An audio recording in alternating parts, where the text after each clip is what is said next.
तो फिर बात को समझने का प्रयास करना बड़ी प्यारी बात है।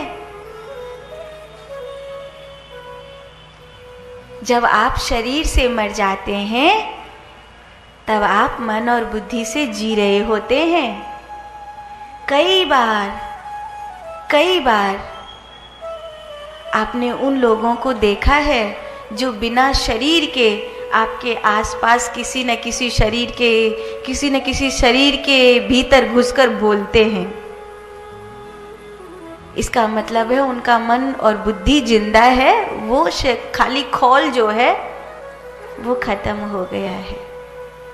तीसरा तल है आत्मा का। शरीर बहुत भयभीत नहीं होता, हाँ मरने से जरूर डरता है शरीर, लेकिन मन और बुद्धि का प्रभाव बलवान होने पर शरीर निर्भय हो सकता है। मन और बुद्धि भयभीत होते हैं परिस्थितियों से। अगर परिस्थितियां आगे पीछे होती हैं तो मन कभी निर्भय हो जाता है, कभी भयभीत हो जाता है। मन और बुद्धि को पूरी तरह न कभी भयभीत किया जा सकता है, न पूरी तरह कभी निर्भय किया जा सकता है। अब तीसरा तल है आत्मा का। संसार की कितनी भी अग्नि जल रही हो, काम क्रोध लोभ मोह आदि कितने भी उबल रहे हों, लेकिन जैसे अन्न पक गया था लेकिन पत्थर नहीं पके थे, बस वैसे ही आत्मा पर कोई प्रभाव नहीं पड़ता। हाँ, जब आपको लगता है ना कि आप भीतर तक से दुखी हैं तो सिर्फ इतना प्रभाव पड़ता है। जैसे पत्थर को बहुत उबालोगे तो बेचारा उजेला सा हो जाएगा, मट्टी वट्टी सब निकल जाएगी। तो मानो बहुत पीड़ा मिली तो आत्मा थकान सी महसूस करेगी। इतना जरूर होगा कि एक थकान जैसी महसूस होती है आत्मा को। लेकिन निर्भयता कब आती है? आत्मा का भय है परमात्मा से दूर होना। जिस दिन आत्मा का परमात्मा से मिलन हो जाता है, शरीर में रहते हुए हो या शरीर के न रहते हुए हो, कोई फर्क नहीं पड़ता। लेकिन जिस दिन आत्मा का परमात्मा से मिलन हो जाता है, उसी दिन निर्भयता घटित होती है। उसी दिन कोई निर्भय होता है। जीते जी हो जाए तो बहुत अच्छी बात है, और जीते जी जो निर्भय हो गए।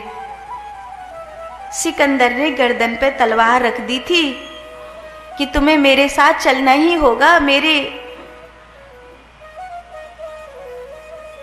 सलाहकार ने कहा है कि भारत से धन लूट के लाओ, एक सन्यासी जरूर लेकर आना। यहाँ सब कुछ है, सन्यासी नहीं है, एक सन्यासी जरूर लेकर के आना। और बड़ी प्यारी बात है, साम दाम दंड भेद करके सिकंदर एक सन्यासी यहाँ से नहीं ले जा सका था। तक्षशिला आदि से करीब 300 विद्वान उसने पानी के जहाज में बंद करवा दिए थे। जबरन उन लोगों ने विदेश पहुंचने से पहले आपके बच्चों को ये इतिहास नहीं पढ़ाया गया, क्योंकि अंग्रेजों की दी हुई शिक्षा ही आपके बच्चे पढ़ रहे हैं। दुर्भाग्य से गुरुकुल नष्ट हो गए हैं भारत में। ये भारत का बहुत बड़ा दुर्भाग्य है कि भारत में गुरुकुल नष्ट हो गए हैं और अंग्रेजी पढ़ाई पढ़ना, अंग्रेजों की दी हुई पढ़ाई पढ़ना बच्चों की मजबूरी हो गई है। और वो बात बिल्कुल सच्ची हो गई है कि शरीर से तो सिर्फ हिंदू हैं पर दिमाग से तो अंग्रेजी हो गए हैं।